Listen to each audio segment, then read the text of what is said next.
Welcome or welcome back to my channel. My name is Stephanie Menendez. I'm a second year high school teacher and I just went through the application process, so it's very fresh in my mind. Cover letters, resumes, interview questions, and today I'm going to give you guys some helpful tips on what to include in your resume, maybe what the format should look like, some specific wording examples to really help you out and get you to the top of that application list. So let's go ahead and get into it.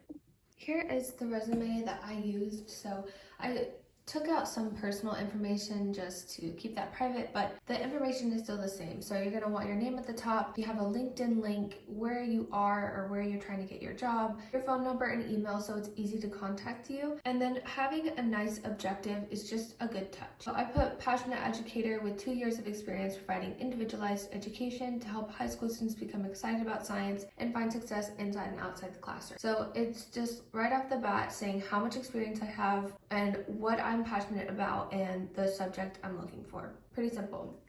Then I started with work experience. So what previous school I was at, how long I was there. And even though I was applying for science positions, I still put that I taught Spanish and I helped support CCRG math. Right now, with how understaffed schools are, it's just really good to show that you have experience and background in other subjects. So even if that's not the position that you are specifically applying for, just make sure you add that in there because it can make you very marketable and kind of put you to the top of the list. Even though I was applying for science positions, I talked about Spanish in every single interview that I had, and it was a really good talking point. And I would also, don't just say lesson planned or like contacted parents. You should be a little bit more specific. I said provided interactive, rigorous instruction to students in all subjects while assessing data and getting student feedback to improve each course throughout the semester to best assist student needs and ensure educational growth. So that shows that I am lesson planning. You know, I'm trying to make things challenging and rigorous for my students. I'm looking at data. I'm talking and conversing and making relationships with students, getting their feedback, improving my craft, and helping students grow.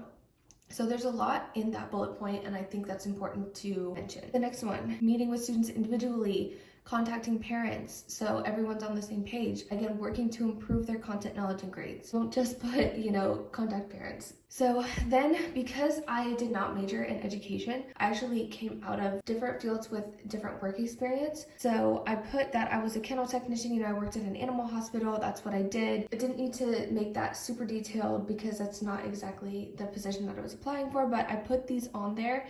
And also my internship with a natural history museum, which was more education tailored because I helped with the summer camp, did live animal presentations for families, and kind of worked with the animals, but also worked in education at the museum. So it's important to show that you have real life experience that you can give to your students. I would mention, even if you weren't a teacher in the past, or if you have a past other than being a teacher, make sure you include that and make sure you tailor it to the specific subject that you want to teach as well. It's great to have experience, especially in high school, to show that you can give students real world advice. Underneath work experience, I put education. So I put where I went to university, what I majored in, what I minored in, GPA, chancellor's list, all of that. Same thing for the community college I went to, and typically I wouldn't suggest including the high school that you attended, but I attended high school in the same district that I was applying for, so I wanted to show that I was familiar with it, and I actually ended up applying to a program that was very, very similar to the program that I went to high school in, and I wanted to showcase that I understood their program on a personal level. So it's up to you if you want to include your high school. It may benefit you, it may not. Just note that. For licensure, again, I did not major in education, so I'm currently enrolled in an educator prep program. So I wanted to showcase that I was working on my license and when I was going to be finished. Lastly, on the first page, I just included some skills. So creating interactive lessons and activities for different types of learners, facilitating hands-on labs, again, connecting it back to science, organization skills, highly flexible. Highly flexible is a good one, especially in education. Communication with parents, collaborative, accountable, timely with grading and student feedback. I think these are all good skills to include. Next section was involvement. First thing I did was put that I was the club advisor, so I wanted them to show that I was active in my school and working with students to give them experiences and connect them with the community. So that was important. The other stuff was just things that I had done in college that were connected to education and to science, specifically both really, and also some leadership experiences that I had that I felt would be related and important. Lastly, I included organizations and awards just to kind of show that I was involved and able to get awards. You don't have to have a super long, super detailed back.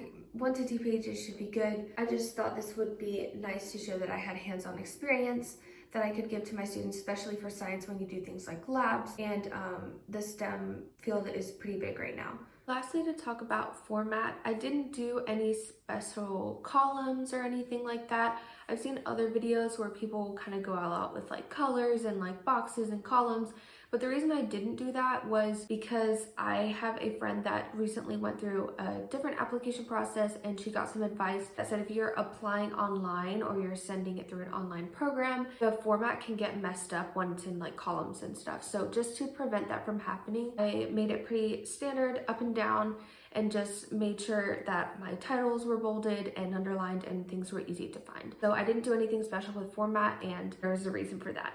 So just keep that in mind. If you're not sure whether things are going to get messed up, I think the standard format is going to be perfectly fine for you, and it's fine if it doesn't look like a piece of artwork. Hopefully this video was very helpful for you guys. If so, please like, subscribe, comment down below when you get your position. I'm sure you'll do amazing throughout the entire process, and congratulations in advance and good luck.